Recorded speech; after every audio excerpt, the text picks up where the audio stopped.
হৰি হে মহানাৰায়ণ হে। মৃত্যুৰ আগতেই নিশামণি সালৈয়ে কৈ গৈছিল তাইৰ সপোনৰ কথা।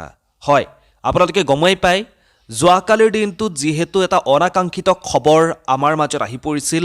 জনপ্ৰিয় নাগাৰা নামৰ পাঠিকা নিশামণি সালৈয়ে এক পথ দুৰ্ঘটনাত তেওঁ মৃত্যুক আঁকোৱালি লৈছিল। আৰু সেই নিশামণি সালৈৰ এক বিশেষ সপোন আছিল, আৰু মৃত্যুৰ আগমুহূৰ্তত সেই সপোনৰ কথা নিশামণি সালৈয়ে কৈ গৈছিল। কি নিশামণি সালৈৰ সেই সপোন? মই নিশামণি সালৈৰ ভিডিঅ'টো আপোনালোকক দেখুৱাম অলপ সময় পিছতেই, আপোনালোকে চাব পাৰিব। যিহেতু এইকেইদিন বিহুৰ বতৰ, বহু বিহুৱা দলসমূহে তেওঁলোকে বহু অনুষ্ঠান কৰিব লগা হয়, আৰু তাৰ বাবেই এই সময়খিনিতে তেওঁলোকে অলপ সাৱধানতা অৱলম্বন নকৰাৰ কাৰণে এনেকুৱা কিছু ঘটনা ঘটিবলগীয়া হয়, যি ঘটনাই কিন্তু আমি কেতিয়াও কাম্য নকৰোঁ। তেনেকুৱা ঘটনাবোৰৰ কাৰণে বহুতৰ পৰিয়াল ক্ষুধা হৈ পৰে। যেনেকৈ নিশামণিৰ পৰিয়ালটোৰ বৰ্তমান অৱস্থাটোৰ কথা আপোনালোকে এবাৰ ভাবি চাওক। এগৰাকী প্ৰতিভাশালী যুৱতী, প্ৰতিভাসম্পন্ন এগৰাকী যুৱতী, গীতে মাতে সকলোফালে, নৃত্যই সকলোফালে প্ৰতিভাসম্পন্ন এগৰাকী যুৱতী। বহুত সপোন আছিল তাইৰ এগৰাকী অভিনেত্ৰী হোৱা, অভিনেত্ৰী হৈ তেওঁ অভিনয় জগতখনত খোজ দিয়াৰ যথেষ্টখিনি মন আছিল। লগতে নাগাৰা নামত তেওঁ আগ ধৰি যিধৰণে অনুষ্ঠানসমূহ চলাই লৈ গৈছিল, ৰাইজে খুব মৰম আদৰ দিছিল এইগৰাকী নিশামণি সালৈক। আৰু নিশামণি সালৈৰ যি সপোনৰ কথা, সেই মৃত্যুৰ আগতেই নিশামণি সালৈয়ে সেই সপোনৰ কথাবোৰ কৈ গৈছে।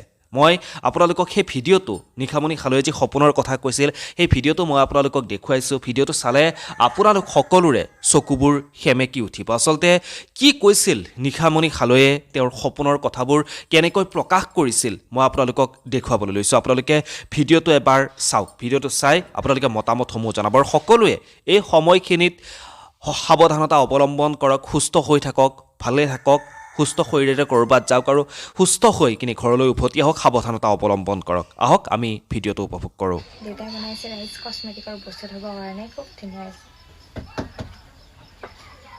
এতিয়া লগাইছোঁ ৰং।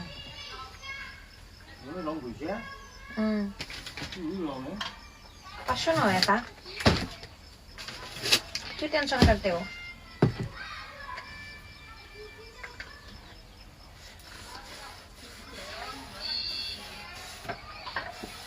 অলপ ষ্টাইল কৰি আছো, তেতিয়া ভাল দেখা হ'ব ন বৰমাই?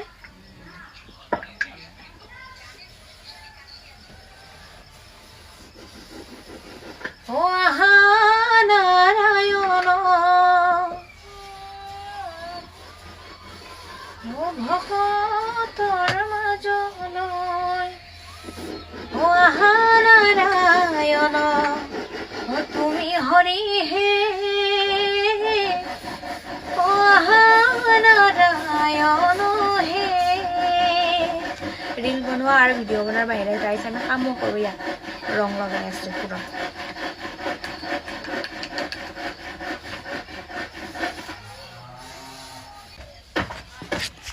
আৰু এইফালে আছে দেউতাই কাম কৰি আছে। দেউতাৰ হাতখন মানিব লাগিব, যি বস্তুৱে বনাই ইমান ধুনীয়াকৈ বনায়। এটা কামত লাগি আছে আৰু মোৰ লাগি আছে। আৰু এইখন আমাৰ দোকানখন। এই সৰু দোকানখনতে আমাৰ বহুত সপোন আছে, মোৰ মাৰ, দেউতাৰ, আমাৰ ঘৰৰ সকলো। এই যে সৰু সৰু সপোনবোৰ দেখি খুব ভাল লাগে। ভৱিষ্যতলৈ আমাৰ এই সৰু দোকানখন আমি কেতিয়াবালৈ বহুত ডাঙৰ কৰিম।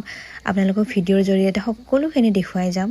ইয়াতে আমাৰ বহুত সপোন জড়িত হৈ আছে। পিছলৈ নাজানো কিমান কৰিব পাৰিম, কিন্তু চেষ্টাৰ অসাধ্য একো নাই। চেষ্টা কৰি যাম, চেষ্টা কৰিলে হয়তো নিশ্চয় সফল হ'ব পাৰিম। এয়া গধূলিৰ আড্ডা, মানে মা আৰু মোৰ। মাক জীয়েকৰ আড্ডা বুলি ক'লে আৰু কি আৰু, মা মোৰ বান্ধৱীৰ নিচিনা। সেই গতিকে দুটাই আড্ডা মাৰি পেলাই কাম কৰিব পালে আৰু আমাক একো নালাগে।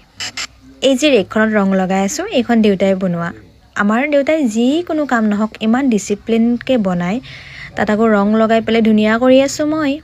এনেই ৰাইজ চাফাই মন্ত্ৰীৰ নাম দিয়া নাই মোক, এনেই বাৰু ডেক'ৰেশ্যন কৰাত বাৰু বেয়া নহয়। ডেক'ৰেশ্যন কৰা হওক, মেকআপ কৰা হওক, এইবিলাক কৰাত মানে নিচেই ভাল। আৰু মই দেই ৰীল বনাই আছোঁ বুলি কয়, আমি ৰাইজ কামো কৰোঁ, দেখিলেনে?